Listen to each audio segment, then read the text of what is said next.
Chapter 8, What Happened After Dinner? Here's the picture of dinner.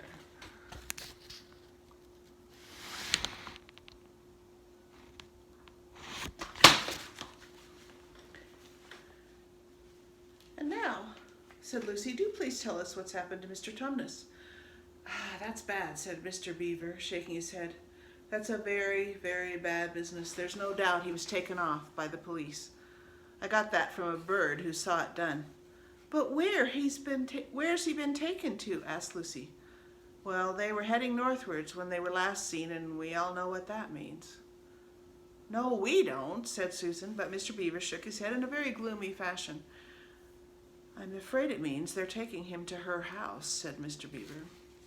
But what'll they do to him, Mr. Beaver? Asked Lucy. Well, said Mr. Beaver, you can't exactly say for sure, but there's not many taken in there that ever comes out again. Statues, all full of statues, they say it is.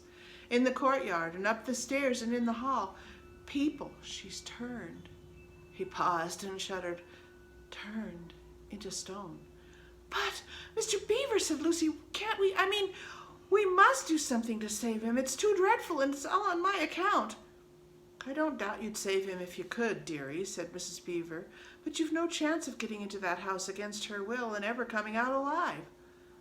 Couldn't we have some stratagem, said Peter?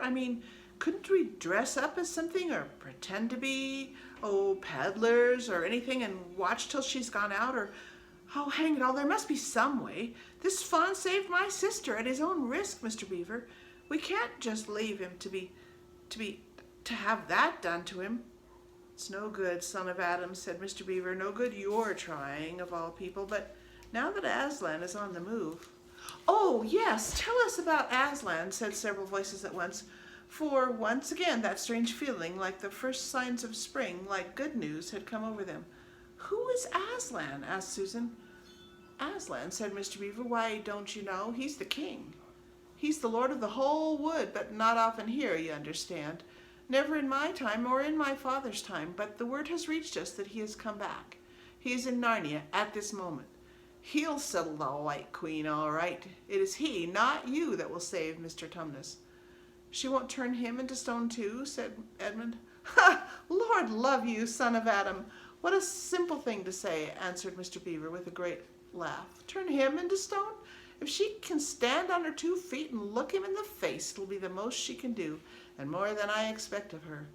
No, he'll put all to rights, as it says in the old rhyme in these parts. Wrong will be right when Aslan comes in sight. At the sound of his roar, sorrows will be no more. When he bares his teeth, winter meets its death, and when he shakes his mane, we shall have spring again. You'll understand when you see him. But shall we see him? Asked Susan. Why, daughter of Eve, if that's what I brought you here for, I'm to lead you where you shall meet him, said Mr. Beaver. Is he a man? Asked Lucy. Aslan a man? Said Mr. Beaver sternly. Certainly not. I tell you, he is the king of the wood, and the son of the great emperor beyond the sea. Don't you know who is the king of beasts? Aslan is a lion. The lion, the great lion. Ooh, said Susan. I thought he was a man. Is he quite safe? I shall feel rather nervous about meeting a lion. That you will, dearie, and no mistake, said Mrs. Beaver. If there's anyone who can appear before Aslan without their knees knocking, they're either braver than most or else just silly. Then he isn't safe? Said Lucy. Safe? Said Mr. Beaver. Don't you hear what Mrs. Beaver tells you? Who said anything about safe? Of course he isn't safe, but he's good. He's the king, I tell you. I'm longing to see him, said Peter, even if I do feel frightened when it comes to the point. That's right, son of Adam, said Mr. Beaver, bringing his paw down on the table with a crash that made all the cups and saucers rattle. And so you shall. Word has been sent that you are to meet him, tomorrow if you can, at the stone table. Where's that? Said Lucy. I'll show you, said Mr. Beaver. It's down the river, a good step from here. I'll take you to it. But meanwhile, what about poor Mr. Tumnus? Said Lucy. The quickest way you can help him is by going to meet Aslan, said Mr. Beaver. Once he's with us, then we can begin doing things. Not that we don't need you too, for that's another of the old rhymes. When Adam's flesh and Adam's bone sits at Cair Paravel enthroned, the evil time will be over and done. So things must be drawing near their end now. He's come and you've come. We've heard of Aslan coming into these parts before, long ago. Nobody can say when, but there's never been any of your race here before. That's what I don't understand, Mr. Beaver, said Peter. I mean, isn't the witch herself human? She'd like us to believe it, said Mr. Beaver, and it's on that she bases her claim to be queen. But she's no daughter of Eve. She comes of your father Adam's... Here, Mr. Beaver bowed. Your father Adam's first wife, her they called Lilith, and she was one of the Jinn. That's what she comes from on one side, and on the other she comes out of the giants.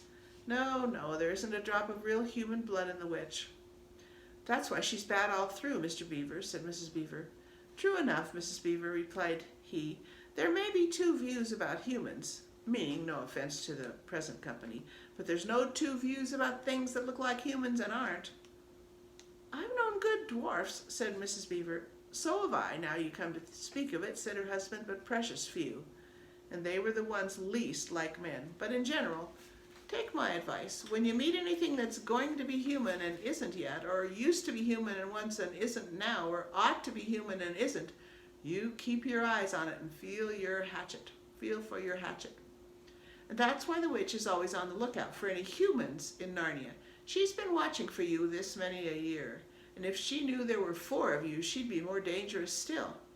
What's that got to do with it? Asked Peter. Because of another prophecy, said Mr. Beaver. Down at Cair Paravel, that's the castle on the seacoast down at the mouth of this river, which ought to be the capital of the whole country if all was as it should be.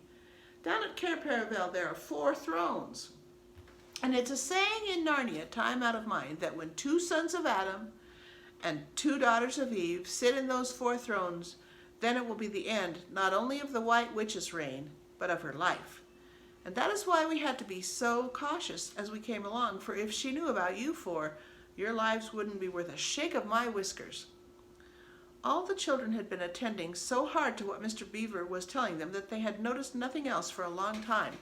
Then, during the moment of silence that followed his last remark, Lucy suddenly said, I say, where's Edmund? There was a dreadful pause, and then everyone began asking, who saw him last? How long has he been missing? Is he outside? And they all rushed to the door and looked out. The snow was falling thickly and steadily. The green ice of the pool had vanished under a thick white blanket, and from where the little house stood in the center of the dam you could hardly see either bank. Out they went, plunging well over their ankles into the soft new snow, and went round the house in every direction. Edmund! Edmund! They called till they were hoarse. But the silently falling snow seemed to muffle their voices, and there was not even an echo in answer. How perfectly dreadful, said Susan as they at last came back in despair. Oh, how I wish we'd never come. What on earth are we to do, Mr. Beaver? Said Peter. Do, said Mr. Beaver, who was already putting on his snow boots. Do? We must be off at once. We haven't a moment to spare. We'd better divide into 4 search parties, said Peter, and I'll go in different directions. Whoever finds him must come back here at once. And search parties, son of Adam, said Mr. Beaver. What for? Why, to look for Edmund, of course. There's no point in looking for him, said Mr. Beaver. What do you mean, said Susan. He can't be far away yet. And we've got to find him. What do you mean when you say there's no use looking for him? The reason there's no use looking, said Mr. Beaver, is that we know already where he's gone. Everyone stared in amazement. Don't you understand, said Mr. Beaver. He's gone to her, to the White Witch. He has betrayed us all. Oh, surely. Oh, really, said Susan. He can't have done that. Can't he? Said Mr. Beavers, looking very hard at the 3 children. And everything they wanted to say died on their lips, for each felt suddenly quite certain, inside, that this is exactly what Edmund had done. But will he know the way? Said Peter. Has he been in this country before? Asked Mr. Beavers. Has he ever been here alone? Yes, said Lucy almost in a whisper. I'm afraid he has. And did he tell you what he'd done or who he'd met? Well, no, he didn't, said Peter.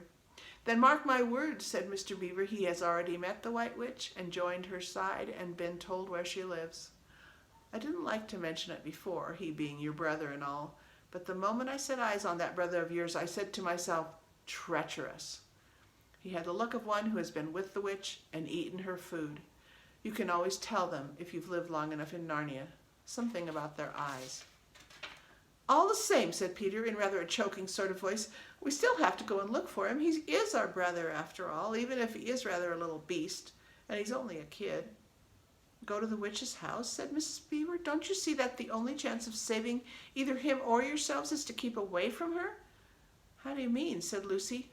Why, all she wants is to get all four of you. She's thinking all the time of those 4 thrones at Cair Paravel.